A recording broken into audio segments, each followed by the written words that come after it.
Well, I think it's incumbent upon organizations that represent agriculture, that represent farmers, to not only talk about what we want, what we wish for, but also what is realistic. We always have to remember that we do operate in an era with tight budgets, with constricted budgets, with revenue stagnant or in many cases on the decline. So you need to really formulate your strategy taking that into consideration.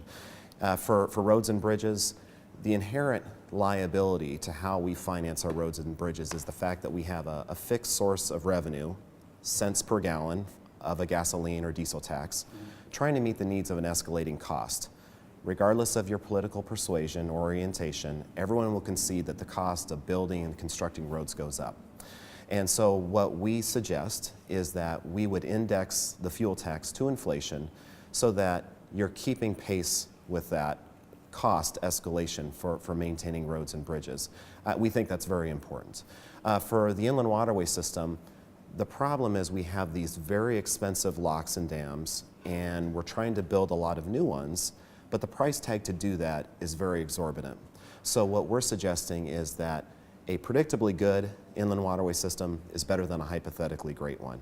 We think that it would be practicing better stewardship if we take the resources that we do have, and instead of trying to build new locks and dams and failing in that category, and then also trying to, and failing into maintaining the system that we have, we think we would be better served if we just channeled those resources to prevention and maintenance of these critical assets. They may not be as big as we would like, they may not be as new as we would like, but at least they would be maintained to a suitable condition so that grain handlers and customers of the inland waterway system would at least have some certainty that when freight is loaded onto a barge, it will get to its destination as predicted.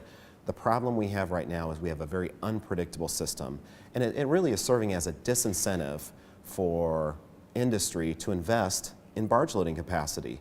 And so we really need to emphasize preservation and maintenance. And if money ever does become available so that we can build new locks and dams, then that would be to the benefit of agriculture. But until that happens, we think Stewardship 101 suggests you first take care of what you have, and then you try to acquire what you don't have.